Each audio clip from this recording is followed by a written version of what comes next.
man works differently than someone on the outside. He sees things in a different... It's on their books. The people financing this, we're testing a prototype facility to deal with people no government wants.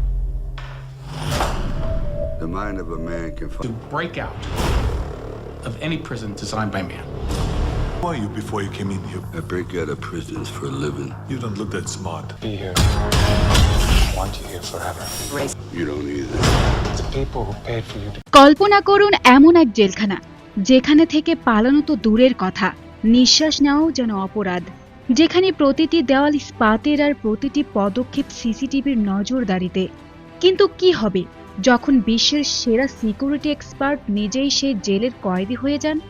একদিকে বাঁচার লড়াই, অন্যদিকে বন্ধুর বিশ্বাসঘাতকতা। শুরু হতে যাচ্ছে এক দুর্ধর্ষ বুদ্ধির খেলা, যেখানে একটি ভুল মানেই মৃত্যু আর একটি সঠিক পদক্ষেপ মানে স্বাধীনতা। আজকের কাহিনী এসকেপ প্ল্যান। চলুন দেখে নেওয়া যাক কিভাবে এই অসম্ভব খাঁচা ভেঙে বেরিয়ে আসে দুই কিংবদন্তি। গল্পটি শুরু হয় কোলারডোর একটি কারাগার থেকে, যেখানে হাজার হাজার বিপজ্জনক অপরাধী বন্দী রয়েছে। এটি কোনো সাধারণ জেল নয়, বরং এটি একটি উচ্চ নিরাপত্তা সম্পূর্ণ কারাগার, যেখান থেকে পালানো অসম্ভব বলে মনে করা হয়। এখানে রক্ষীরা 24 ঘন্টা কয়েদিদের উপরে কড়া নজর রাখে। যদি কোনো কয়েদি পালানোর চেষ্টা করে তবে তাকে এমন শাস্তি দেওয়া হয় যা দেখে অন্য কয়েদিদের পালানোর সাহস শেষ হয়ে যায়। এরপর আমরা জেলে রে নামে এক কয়েদিকে দেখি। রে কোনো সাধারণ কয়েদি নয়, সে একজন তুখর বুদ্ধিমান অপরাধী, যে গত 14 বছরে 14টি জেল ভেঙে পালিয়েছে। সে গত কয়েকদিন ধরে এই জেল থেকেও পালানোর পরিকল্পনা করছে। রে জেলের চারিদিকে নজর রেখে পুরো জেলের কাঠামো বুঝে নেয় এবং জেলের দুর্বল অংশগুলো চিহ্নিত করে। এরপর সে তার সেলে ফিরে আসে এবং পালানোর কাজে লেগে পড়ে। সে সেলে বসে গণনা শুরু করে আর দেখতে পায় যে রক্ষীরা প্রতিদিন ঠিক 7 মিনিটের জন্য বাইরে সিগারেট খেতে যায়। যে সেলে রেকে রাখা হয়েছে সেটি একটি ইলেকট্রনিক লক সিস্টেম দ্বারা নিয়ন্ত্রিত। সেখান থেকে বের হতে হলে তাকে অবশ্যই সেই লকের কোড জানতে হবে।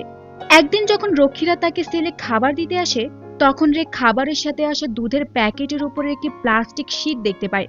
সে দ্রুত সেই শীটটি সংগ্রহ করে এবং বাহিরে যাওয়ার সময় চুপি চুপি সেটি ইলেকট্রনিক লকের উপরে চিপকে দেয়। বাহিরে এসে রে তার সহযোগীদের কাছে একটি গোপন ভাষায় চিঠি লেখে, যেখানে তার জেল থেকে পালানোর তারিখ ও সময় উল্লেখ ছিল। তার সহযোগীরা চিঠি পড়ে তাদের করণীয় বুঝে নেয়।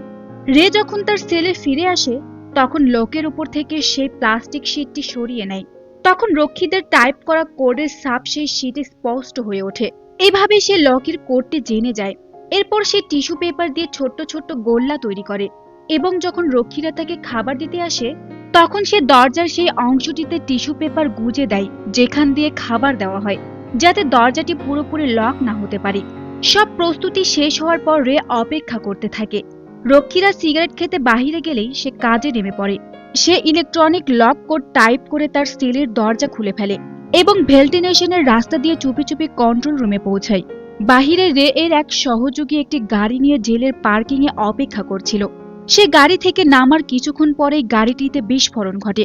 বিস্ফোরণের শব্দ শুনে সব রক্ষীর মনোযোগ সেদিকে চলে যায় এবং রে পালানোর মোক্ষম সুযোগ পায়। রে দ্রুত কন্ট্রোল রুমে গিয়ে তার সেলের সিকিউরিটি ক্যামেরার পুরনো রেকর্ডিং রিভার্স ফুটেজ চালিয়ে দেয়। ফলে স্ক্রিনে রক্ষীরা রেকে তার সেলের ভেতরে বসে থাকতে দেখে, অথচ ততক্ষণে রে জেল থেকে পালিয়ে গেছে।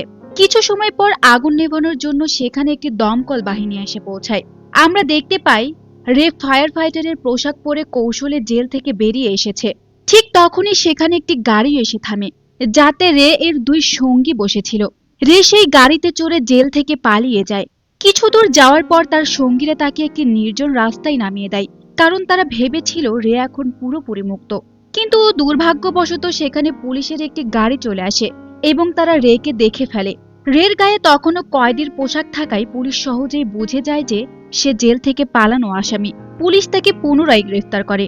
এরপর একটি নাটকীয় মোড় আসে। কার্ক নামে এক ব্যক্তি পুলিশের কাছে কিছু নথিপত্র দেখায়, যা দেখে পুলিশ রেকে ছেড়ে দিতে বাধ্য হয়। জানা যায় যে কার্ক হলো রের বন্ধু এবং সহকর্মী। কার্ক রেকে সরাসরি সেই জেলের ওয়ার্ডেনের কাছে নিয়ে যায়, যেখান থেকে সে একটু আগেই পালিয়েছিল।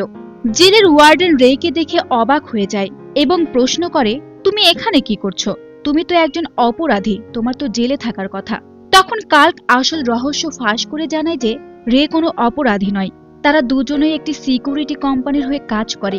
রের কাজ হলো অপরাধী সেজে জেলে যাওয়া এবং সেই জেলের নিরাপত্তা ব্যবস্থা কতটুকু মজবুত তা পরীক্ষা করা। রে আজ জেল থেকে পালিয়ে প্রমাণ করে দিয়েছে যে এই জেলের নিরাপত্তা ব্যবস্থায় ত্রুটি রয়েছে। কার্ক আরও জানায় যে রে এর আগে আরো 14টি জেল থেকে এইভাবেই পালিয়ে দেখিয়েছে। এরপর ভিডিওর পরবর্তী অংশে দেখা যায় জেসিকা নামে এক সিআই এজেন্ট রের অফিসে আসে এবং তাকে একটি নতুন চ্যালেঞ্জ ও কাজের প্রস্তাব দেয়। সে রেকে জানায় যে তাকে এমন একটি গোপন জেলে যেতে হবে যেটির অবস্থান সম্পর্কে খুব কম মানুষই জানে এবং সেটি বিশ্বের সবথেকে সুরক্ষিত জেল হিসেবে পরিচিত। জেসিকা তাকে প্রলুব্ধ করার জন্য বলে যে রে যদি এই কাজ করতে সফল হয় তবে তাকে দ্বিগুণ টাকা দেওয়া হবে। প্রথমে রে টিম এই প্রস্তাব প্রত্যাখ্যান করলেও জেসিকা যখন রের দক্ষতা নিয়ে প্রশ্ন তোলে তখন রে চ্যালেঞ্জটি গ্রহণ করে। জেসিকা তাকে আরও জানায় জেলের এর ছদ্মবেশ নাম হবে অ্যান্থনি। তাকে একজন চোরাকারবারি হিসেবে জেলে পাঠানো হবে। যদি রে জেল থেকে পালাতে ব্যর্থ হয় তবে নিজেকে মুক্ত করার জন্য জেলের ওয়ার্ডেন রাজারকে একটি সিক্রেট কোড বলতে হবে। কোডটি হলো 310275। এই কোডটি শুনলে ওয়ার্ডেন বুঝতে পারবে যে রে সরকারের পক্ষ থেকে এসেছে, জেলের নিরাপত্তা পরীক্ষা করতে এসেছে, আর তখনই জেলের ওয়ার্ডেন তোমাকে জেল থেকে ছেড়ে দেবেন। কিন্তু এখন জেলে যাওয়ার আগে রের বন্ধুরা চুপি চুপি রের শরীরে একটি ট্র্যাকার বসিয়ে দেয় যাতে তারা তার অবস্থান জানতে পারে। এবং রে যখনই মার্কেটের মাঝখানে পৌঁছায় ঠিক তখনই সেখানে একটি কালো রঙের গাড়ি আসে, আর সেই গাড়ি থেকে মাস্ক পরা কিছু লোক বের হয়ে রেকে ধরে গাড়িতে তুলে নেয় এবং সেই লোকগুলো সবার আগে রের শরীরের যে অংশে ট্র্যাকার বসানো ছিল তা বের করে ফেলে। দেখে মনে হচ্ছিল তারা যেন আগে থেকেই জানতো যে রের শরীরে ট্র্যাকার আছে। এখন রের বন্ধুরা আর জানতে পারছে না যে রে কোথায় আছে, কারণ তারা রের কোনো সিগন্যাল পাচ্ছিল না। এরপর গাড়িতে তারা রেকে অজ্ঞান করে দেয় এবং যখন রের জ্ঞান ফেরে তখন সে নিজেকে এমন একটি জেলে পায় যেখানে কোনো দেওয়াল ছিল না। এটি ছিল এক অন্যরকম জেল। এখানে সব কয়েদিদের কাচের সেলে আটকে রাখা হয়েছিল এবং ড্রোনের মাধ্যমে প্রতিটি কয়েদির ওপর নজর রাখা হচ্ছিল। এখানকার গার্ডরা সবাই কালো রঙের মাস্ক পরে থাকে, অর্থাৎ এটি কখনোই জানা সম্ভব নয় যে কোন গার্ড কোন সময় ডিউটিতে আসছে। এসব দেখে রে ঘাবড়ে যায় এবং বুঝতে পারে এখান থেকে বের হওয়া সহজ নয়। তাই রে হার মেনে নিয়ে জেলের ওয়ার্ডেনের কাছে যায়। রে জেলের ওয়ার্ডেনকে ওয়ার্ডেন মার্শ নামে ডাকে। তখন জেলের ওয়ার্ডেন বলে যে তার নাম মার্শ নয়, বরং তার নাম হবস এবং এখানে মার্শ নামে কোনো ওয়ার্ডেন নেই। এটি শুনে রে বুঝতে পারে যে এখানে অবশ্যই কোনো সমস্যা আছে। তাই সে জেলে ওয়ার্ডেনকে তার কোড বলতে বলতে বলে, আমার কোড হলো 31275। তখন ওয়ার্ডেন বলে যে তুমি যা কিছু বলছো সে সম্পর্কে আমি কিছুই জানি না। আমি শুধু এইটুকু জানি যে তোমাকে এখানে রাখার জন্য আমাকে টাকা দেওয়া হয় এবং এখন তোমাকে তোমার পুরো জীবন এখানেই কাটাতে হবে। এটি শুনে রে বুঝতে পারে যে তাকে ফাঁসানো হয়েছে। এরপর রেকে আবার তার কাচের সেলে নিয়ে যাওয়া হয়। পরের দিন ঘোষণা করা হয় যে এই জেলে একজন নতুন কয়েদি এসেছে যার নাম অ্যান্থনি। এই নাম শুনে জেলেই থাকা মাইকেল নামের একজন কয়েদি সতর্ক হয়ে যায়। এরপর অ্যান্থনি অর্থাৎ রে বাকি কয়েদিদের মাঝে আসে। রে নতুন কয়েদি হওয়ায় বাকি পুরনো কয়েদিরা তাকে এক দৃষ্টিতে দেখতে থাকে। তখনই কিছু কয়েদি রের উপরে হামলা করে বসে, কিন্তু রে নিজেকে বাঁচিয়ে তাদের সাথে লড়াই করতে থাকে। তবে রে একা ছিল এবং বাকি কয়েদিরা ছিল অনেক। তাই কয়েদিরা যখন রেকে মারার জন্য সামনে এগিয়ে আসে ঠিক তখনই সেখানে মাইকেল চলে আসে। মাইকেল বলে যে যদি কেউ অ্যান্থনিকে স্পর্শ করার চেষ্টা করে তবে আমি তার জান নিয়ে নেব। এটি শুনে সব কয়েদিরা পিছিয়ে যায়, কারণ মাইকেল এখানকার সব থেকে পুরনো কয়েদি এবং সবাই তাকে ভয় পায়। এরপর মাইকেল রের কাছে আসে এবং তার সাথে হাত মেলায়। রেকে সাহায্য করার জন্য মাইকেলকে ধন্যবাদ জানায়। রে বুঝতে পারে যে যদি তাকে এই জেল থেকে বের হতে হয় তবে তাকে এখানে একজন বন্ধু বানাতে হবে। তাই রে মাইকেলের বন্ধু হয়ে যায়। এরপর রে জেলের প্রতিটি কোণ খুব সূক্ষ্মভাবে পর্যবেক্ষণ করতে শুরু করে এবং এখান থেকে পালানোর পথ খোঁজার চেষ্টা করে। তখনই তার নজর পড়ে আইসোলেশন সেলগুলোর ওপর। এটি এমন একটি বিপজ্জনক সেল যেখানে কয়েদিদের রাখা হয়। রের এই পর্যবেক্ষণ দেখে মাইকেল তার কাছে আসেন এবং তাকে যে কোনো কাজে সাহায্য করার প্রস্তাব দেন। রে মাইকেলকে জানান যে তার কারাগারের আইসোলেশন সেল দেখা খুব জরুরি। মাইকেল তাকে বলেন যে সেখানে যাওয়া খুবই সহজ। এরপর মাইকেল হঠাৎ করে রের উপরে হামলা করেন, যার ফলে তাদের মধ্যে হাতাহাতি শুরু হয়। নিরাপত্তা রক্ষীরা এসে তাদের দুজনকে ধরে নিয়ে যায় এবং জেলের ওয়ার্ডেনের নির্দেশে তাদের আইসোলেশন বক্সে আটকে রাখা হয়। আইসোলেশন বক্সে তাদের উপরে তীব্র গরম আলো জ্বালিয়ে দেওয়া হয়, যার ফলে তারা প্রচন্ড কষ্টে পড়েন। এই কষ্টের মাঝে রে একটি গুরুত্বপূর্ণ বিষয় লক্ষ্য করেন। সেখানে মেঝের নিচে একটি বড় লোহার প্লেট আছে যা নাট বল্টু দিয়ে আটকানো। রে বুঝতে পারেন যে একটি লোহার টুকরো জোগাড় করতে পারলে তিনি এই প্লেটটি খুলে পালানোর পথ তৈরি করতে পারবেন। পরের দিন সকালে একজন ডক্টর তাদের অবস্থা দেখতে আসেন। রে তখন ডাক্তারকে জিজ্ঞেস করেন তারা এখন কোন জায়গায় অবস্থিত।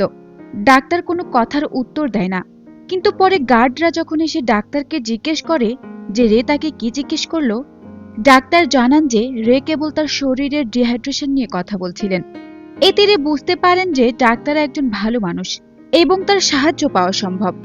আইসোলেশন বক্স থেকে বের হওয়ার পরে মাইকেল রেকে জিজ্ঞেস করে তুমি সেখানে কি বুঝতে পারলে। রে জানায় এই সেলটি একটি সমুদ্রের ওপরে। আইসোলেশন বক্সের মধ্যে একটি লোহার প্লেটার লাগানো আছে যেটা স্ক্রু দিয়ে আটকানো। যদি লোহার কোনো টুকরোর ব্যবস্থা করা যায় তাহলে সেটা খুলে আমি নিচে গিয়ে দেখতে পারি। মাইকেল তাকে লোহার টুকরো ব্যবস্থা করে দিতে রাজি হয় এবং রেকে জানায় সে যদি এখান থেকে পালাতে না পারে তাহলে সে রেকে এখানেই মেরে ফেলবে। এদিকে ওয়ার্ডেন মাইকেলকে ধরে নিয়ে যায় এবং মাইকেলকে ভিক্টর নামে একজনের কথা জিজ্ঞেস করে, কিন্তু মাইকেল ভিক্টর সম্পর্কে কিছুই জানায় না। এর ফলে ওয়ার্ডেন যখন তাকে মারধর করতে শুরু করে, মাইকেল কৌশলে সে সময় একটি লোহার টুকরো চুরি করেন এবং পরে গোপনে সেটি রেকে দিয়ে দেন। লোহার টুকরোটি হাতে পেয়ে রে অত্যন্ত খুশি হন, কারণ এখন তাদের পালানোর পরিকল্পনা সফল হওয়ার পথে। রে মাইকেলকে জিজ্ঞেস করে তাকে এখানে কেন বন্দী রাখা হয়েছে। মাইকেল জানায় সে একজন নিরপরাধ। ভিক্টর নামের একজনের খোঁজ পাওয়ার জন্য তারা তাকে এখানে ধরে রেখেছে, কিন্তু সে কখনোই ভিক্টরের পরিচয় দিতে রাজি নয়। ভিক্টর বড় লোকদের টাকা লুট করে গরিবদের মাঝে বিলিয়ে দেয়। মাইকেল যখন রেকে জিজ্ঞেস করেন যে তিনি কিভাবে এই পেশায় এলেন, তখন রে তার করুণ অতীত বর্ণনা করেন। রে আগে একজন পেশাদার আইনজীবী ছিলেন, কিন্তু একবার এক দুর্ধর্ষ পরিবারকে সাজা দিয়েছিলেন। সেই অপরাধে জেল থেকে পালিয়ে রের উপরে প্রতিশোধ নিতে তার বাড়িতে চড়াও হয় এবং তার স্ত্রীকে হত্যা করে। স্ত্রীর মৃত্যুর পর রের জীবন তছনছ হয়ে যায়। তিনি উপলব্ধি করেন যে কেবল অপরাধীকে সাজা দেওয়াই যথেষ্ট নয়, বরং জেলের নিরাপত্তা ব্যবস্থাও খুঁটিয়ে দেখা জরুরি, যাতে কোনো অপরাধী আর পালাতে না পারে। এরপর তিনি একটি সিকিউরিটি কোম্পানিতে কাজ শুরু করেন। গত ৮ বছর ধরে তিনি 14টি জেল ভেঙে বেরিয়ে এসেছেন, যাতে জেলের নিরাপত্তার ত্রুটিগুলো ধরিয়ে দেওয়া যায়। রে বর্তমানে যে জেলে আছেন সেটি একটি বেসরকারি বা প্রাইভেট জেল। এখানে মানুষ টাকা দিয়ে তাদের শত্রুদের বন্দী করে রাখে। এই জেলের ওয়ার্ডেন রের লেখা একটি বই পড়ে তার সমস্ত পালানোর পদ্ধতি জেনে গেছেন এবং জেলের নিরাপত্তা সেই অনুযায়ী সাজিয়েছেন, যার ফলে এখন এখান থেকে পালানো অত্যন্ত কঠিন। রে মাইকেলকে জানান যে তাদের আবার আইসোলেশন বক্সে যেতে হবে। সেখানে মাইকেলকে জোরে চিৎকার করতে হবে যাতে সিসিটিভি গার্ডদের নজর তার দিকে যায়। সেই সুযোগে রে আইসোলেশন বক্সের নিচের প্লেট খুলে পালানোর রাস্তা খুঁজবেন। পরিকল্পনা অনুযায়ী মাইকেল এবং রে জেলখানায় একটি কৃত্রিম ঝগড়া ও মারামারি শুরু করেন। এতে গার্ডরা এসে তাদের আলাদা করে আইসোলেশন বক্সে বন্দী করে। বক্সে ঢোকা মাত্রই উজ্জ্বল আলো জ্বালিয়ে দেওয়া হয় এবং মাইকেল চিৎকার শুরু করেন। রে তার মুখ থেকে চিবানো রুটি বের করে সিসিটিভির ক্যামেরার উপরে লেপ্টে দেন, যাতে গার্ডরা তাকে দেখতে না পায়। এরপর তিনি একটি লোহার টুকরো নিয়ে বক্সের মেঝের নাট বল্টু খুলে নিচে সুড়ঙ্গে প্রবেশ করেন। রে কিছু দূর এগিয়ে যাওয়ার পর ভেন্টিলেশনের একটি রাস্তা খুঁজে পায়। সে সেই পথ ধরে পাইপ বেয়ে ওপরের দিকে উঠতে শুরু করে, কিন্তু দুর্ভাগ্যবশত হঠাৎ একটি পাইপ ফেটে যায় এবং প্রচন্ড চাপে সেখান থেকে পানি বের হতে থাকে। সেই পানি নিচে জমা হতে শুরু করে। রে যেভাবে হোক কষ্ট করে ওপরের দরজার কাছে পৌঁছায়। যখন সে দরজা খুলে বাহিরে মাথা বের করে, সে যা দেখে তাতে তার চোখ কপালে ওঠে। চারিদিকে সমুদ্রের পানি ছাড়া আর কিছুই দেখা যাচ্ছিল না। সে বুঝতে পারে এই জেলখানাটি আসলে সমুদ্রের মাঝখানে একটি বিশাল বড় জাহাজের ভেতরে তৈরি করা হয়েছে। এই দৃশ্য দেখে রে মানসিকভাবে ভেঙে পড়ে। সে উপলব্ধি করে যে এখান থেকে পালানো অসম্ভব। যদি সে পানিতে ঝাঁপ দেয় তবে নির্ঘাত মৃত্যু নিশ্চিত। যেহেতু পাইপ ফেটে যাওয়ার কারণে তার সেলে পানি ঢুকতে শুরু করেছে, তাই সে দ্রুত নিজের সেলের দিকে ফিরে আসার সিদ্ধান্ত নেয়। এদিকে আইসোলেশন বক্সের অন্য কয়েদিদের সেলেও পানি ঢুকতে শুরু করেছে। জেলের ওয়ার্ডেন তখন সিসিটিভি ক্যামেরায় এটি লক্ষ্য করে।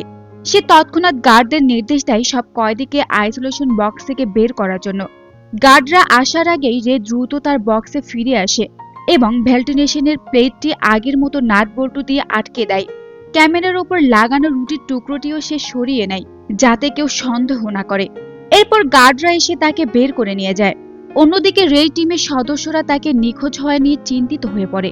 তারা কার্কের অফিসে গিয়ে রের খোঁজ নিতে বলে। কার্ক তাদের আশ্বস্ত করে যে সে তার লোককে কাজে লাগিয়েছে এবং রেকে খুব শীঘ্রই খুঁজে পাওয়া যাবে। কিন্তু তাদের যাওয়ার পরপরই কার্ক জেলখানার ওয়ার্ডেনকে কল করে। এখান থেকে আসল রহস্য বেরিয়ে আসে।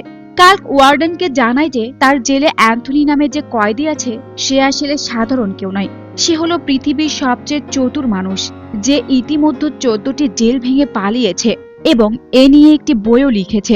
ওয়ার্ডেন অবাক হয়ে বলে যে 14টি জেল ভেঙেছে তার নাম তো রে। কার্ক তখন শয়তানি হাসি দিয়ে বলে যে এই অ্যান্থনি হলো আসল রে। সে নাম পরিবর্তন করে ওই জেল থেকে পালানোর পরিকল্পনা করছে।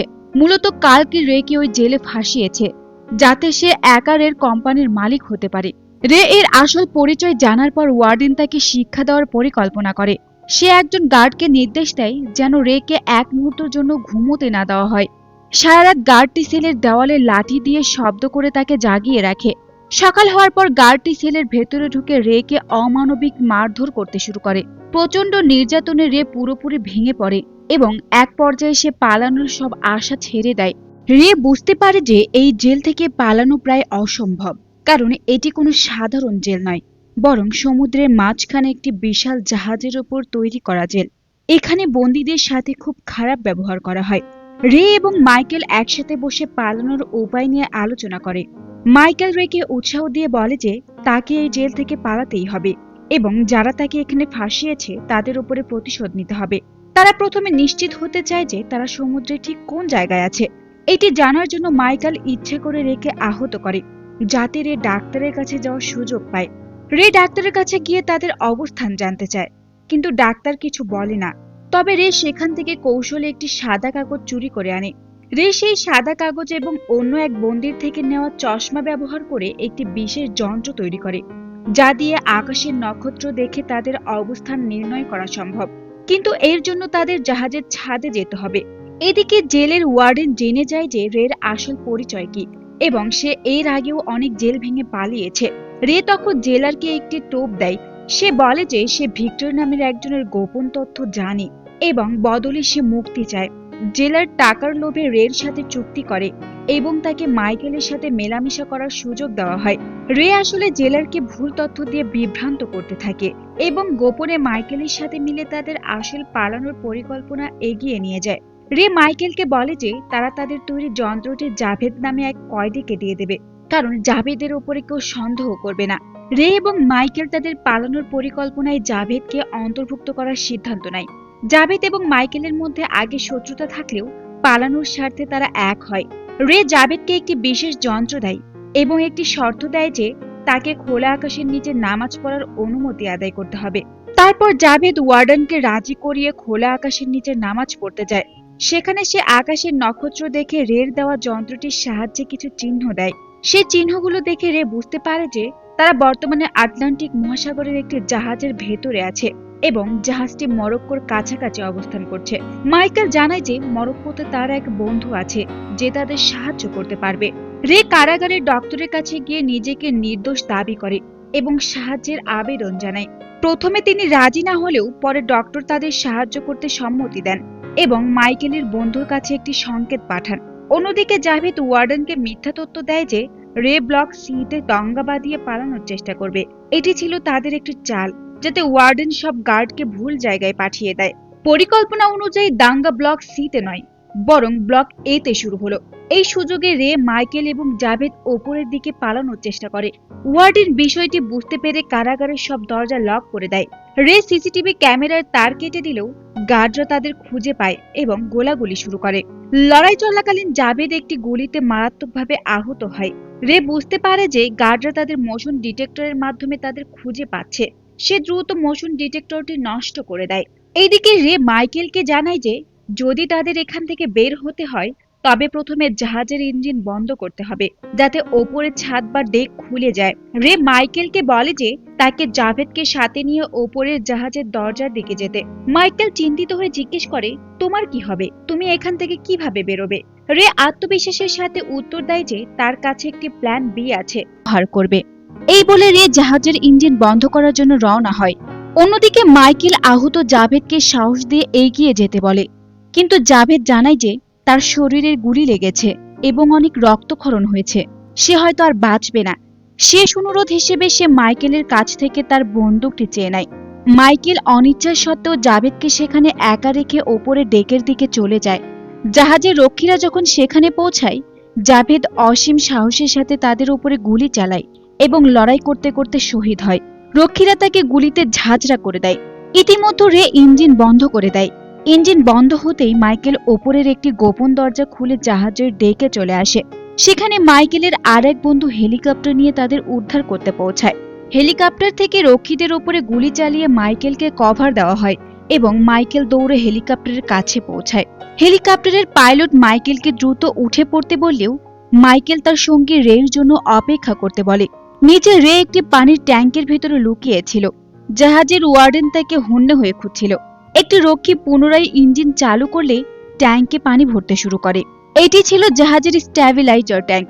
ট্যাঙ্কিটি পানিতে পরিপূর্ণ হয়ে গেলে চাপের কারণে রে পানির সাথে জাহাজ থেকে সমুদ্রে নিক্ষিপ্ত হয়। মাইকেল হেলিকপ্টার থেকে রেকে সমুদ্রে দেখতে পায় এবং তার জন্য মই নামিয়ে দেয়। রে যখন মই দিয়ে হেলিকপ্টারে উঠছিল তখন ওয়ার্ডেন জাহাজ থেকে তার উপরে গুলি চালায়। এতে মাইকেলের কাঁধে আঘাত পায়। রে ক্ষিপ্ত হয়ে ওয়ার্ডেনকে সরাসরি গুলি না করে জাহাজে থাকা তেলের ড্রামগুলোতে গুলি করে। ফলে এক বিশাল বিস্ফোরণ ঘটে এবং ওয়ার্ডেন আগুনের গলকায় মারা যায়। অবশেষে রে এবং মাইকেল একটি অসম্ভব জেলখানা ভেঙে হেলিকপ্টার করে সেখান থেকে পালিয়ে যায়। তারা সমুদ্রের তীরে নেমে পড়ে, যেখানে একটি গাড়ি তাদের নিতে আসে। সেই গাড়ি থেকে জেসিকা নামে সেই মেয়েটি বেরিয়ে আসে, যে কিনা শুরুতে রেকে এই জেলে যাওয়ার চ্যালেঞ্জ দিয়েছিল। এখানে রে জানতে পারে যে জেসিকা আসলে মাইকেলের মেয়ে। রে আরো জানতে পারে যে মাইকেলের আসল নাম হলো ভিক্টর। জেলখানায় ওয়ার্ডেন সবসময় মাইকেলকে ভিক্টরের হদিস সম্পর্কে জিজ্ঞেস করত, কিন্তু সে জানতো না যে মাইকেলই আসলে সেই কাঙ্ক্ষিত ভিক্টর। জেসিকা রেকে যে অ্যান্থনি নাম দিয়ে পাঠিয়েছিল তা আসলে একটি গোপন কোড ছিল। জেলে মাইকেল যখন প্রথমবার অ্যান্থনি নামটি শোনে তখনই সে বুঝতে পারে যে এই লোকটি রে, তার সাহায্যের জন্য তাকে পাঠানো হয়েছে। তাই সে রের সাথে বন্ধুত্ব করে। জেসিকা রেকে জানায় যে সে তাকে জেলের নিরাপত্তা ভাঙার জন্য নয়, বরং তার বাবাকে জেল থেকে মুক্ত করার জন্যই এই মিশনে পাঠিয়েছিল, কারণ সে জানতো এই কাজ শুধুমাত্র রের পক্ষেই সম্ভব। জেসিকা আরো জানে যে রের বন্ধু কার্ক শুরুতে তার সাথে থাকলেও পরে কোম্পানির বস হওয়ার লোভে সে ওয়ার্ডেনের সাথে হাত মেলায়। কার্ক চেয়েছিল রে যেন কখনোই জেল থেকে বের হতে না পারে, যাতে সে স্থায়ীভাবে বস হয়ে থাকতে পারে। সবকিছু জানানোর পর জেসিকা ও মাইকেল সেখান থেকে চলে যায়। অন্যদিকে কার্ক জানতে পারে যে রে জেল থেকে মুক্ত হয়ে গেছে। ভয়ে সে তার প্রয়োজনীয় জিনিসপত্র নিয়ে পালানোর চেষ্টা করে, কিন্তু সে যখন তার গাড়িতে বসে তখন সেখানে রের এক সঙ্গে আগে থেকেই লুকিয়েছিল। সে কার্ককে অজ্ঞান করে দেয়। যখন কার্কের জ্ঞান ফিরে সে নিজেকে একটি ছোট্ট ঘরে আটকা অবস্থায় আবিষ্কার করে এবং ভয়ে চিৎকার করতে থাকে, কিন্তু তার আওয়াজ শোনার কেউ ছিল না।